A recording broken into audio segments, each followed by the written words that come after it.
আসসালামু আলাইকুম বন্ধুরা, কেমন আছেন? আজ আমি বানাবো চাউমি পিৎজা। চাউমি পিৎজা বানাতে যা যা লাগবে দেখুন। আমি প্রথমে মিটবল আর সসেজ আমি ভেজে কেটে নিয়েছি। এখন দেখুন আমি মাংসর কিমা কষিয়ে নেব। প্রথমে আমি পেঁয়াজ বাদামি করে ভেজে এর মধ্যে আদা রসুন গরম মশলার গুঁড়ো, মাংসর কিমা, গাজর আর অল্প বাঁধাকপি দিয়ে আমি কিমাগুলো কষিয়ে নিচ্ছি। আর একটু হলুদ দিতে হবে। আমার কষানো প্রায় শেষ হয়ে গেছে। এখন পিৎজার উপরে দেওয়ার জন্য রেডি।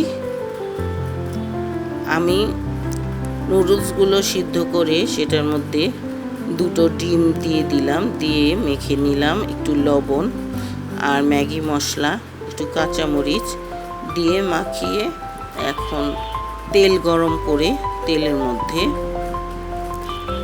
আমি নুডলসগুলো দিয়ে এর উপরে আমি সাজিয়ে নেব। এক পাশ হয়ে গেলে আমি খুরচুন দিয়েই উল্টিয়ে দিতে পারতাম, কিন্তু ভেঙে যাবে বলে আমি দেখুন এইভাবে প্লেটে করে নিয়ে অন্য একটি প্লেটে করে উল্টিয়ে তারপরে আমি নিয়েছি। দেখুন, এক পাশে দিলে কাঁচা রয়ে যেত, তাই এক পাশটা হয়ে গেলে অন্য পাশে আমি এখন পিৎজার মতো করে সাজিয়ে নেব। মাংসের কিমা, sausage, meatball, tomato, capsicum, cheese সব কিছু দিয়ে সাজিয়ে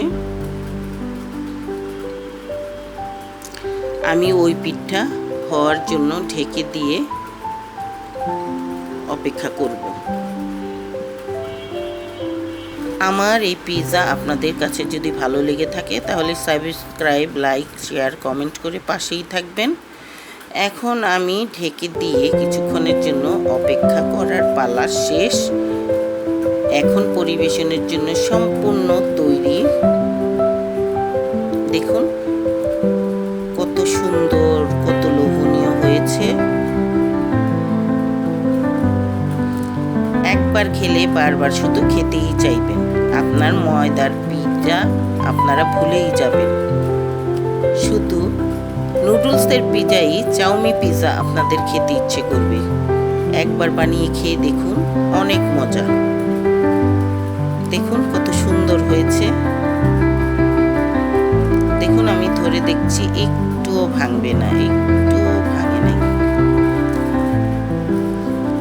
আজ এই পর্যন্তই। আবার ফিরে আসবো অন্য কোনো ভিডিও নিয়ে। দেখুন কি সুন্দর হয়েছে দেখতে।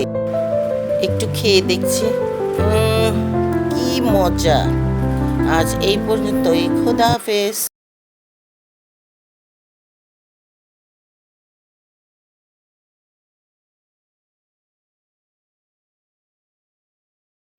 খেয়ে দেখছি কেমন হয়েছে।